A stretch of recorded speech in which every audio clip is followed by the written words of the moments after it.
Assalamualaikum warahmatullahi wabarakatuh. Perkenalkan nama saya Salma. Di sini saya akan membuat video review jurnal untuk memenuhi tugas mata kuliah saya yaitu Gizi Ikani dengan materi pengaruh pengolahan terhadap turunnya kandungan nutrisi. Salah satu jurnal yang saya ambil dengan judul Pengaruh Proses Perebusan dan Pengukusan terhadap Kandungan Albumin dan Proksimat Ikan Gabus atau Channa Satriata. Jadi perebusan ialah metode pengolahan di mana bahan bersentuhan langsung dengan air mendidih sehingga bahan tersebut dapat matang karena adanya panas langsung dari air tersebut. Kemudian kukus adalah metode pengolahan di mana makanan diolah menggunakan uap yang dihasilkan dari air mendidih sehingga makanan dapat matang karena adanya uap tanpa bersentuhan langsung dengan air. Nah, selanjutnya dapat kita lihat pada bagian hasil.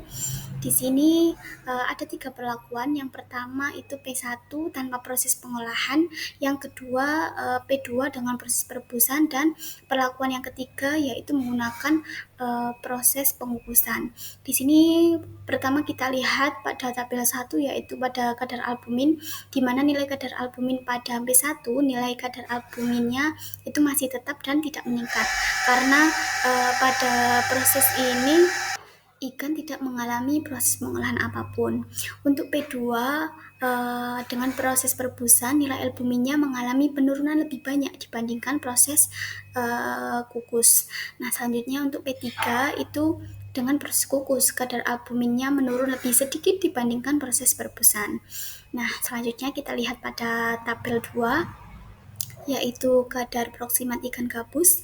Pada hasil uji kadar air ini kita lihat bahwa proses perebusan itu atau P2 mengalami penambahan air karena proses perebusan ini menjadikan jaringan ikat dan serat otot dalam daging itu menyerap air dari lingkungan sekitarnya.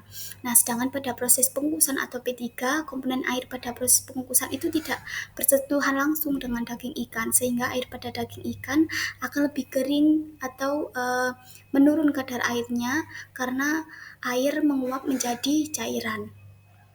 Selanjutnya kadar abu. Di sini dilihat bahwa nilai kadar abu yang paling tinggi itu pada perlakuan P3. Tingginya kadar abu pada ikan gabus itu karena daging ikan gabus itu mengalami perubahan saat proses pengukusan dan pengurangan air selama pemanasan.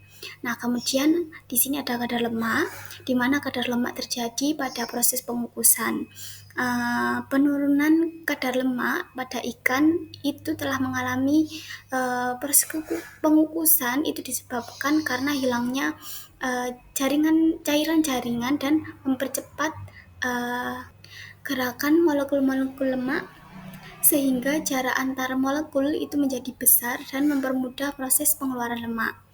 Kemudian pada kadar protein, nilai kadar protein tertinggi itu pada perlakuan P2 atau pada perebusan.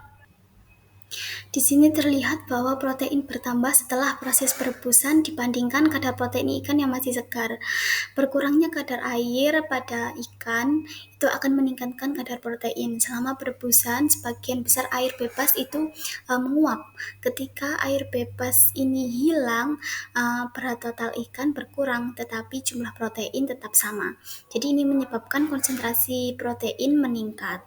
Nah, selanjutnya pada bagian kesimpulan. Yang pertama, pengaruh proses perebusan dan pengukusan terhadap kadar albumin ikan itu sangat berpengaruh nyata. Yang kedua, metode pengolahan kukus di sini lebih baik di mana dilihat pada kadar albuminnya dengan perlakuan kukus karena nilai albumin yang terkandung menurun sedikit dibandingkan dengan cara perebusan. Sekian video saya. Terima kasih. Wassalamualaikum warahmatullahi wabarakatuh.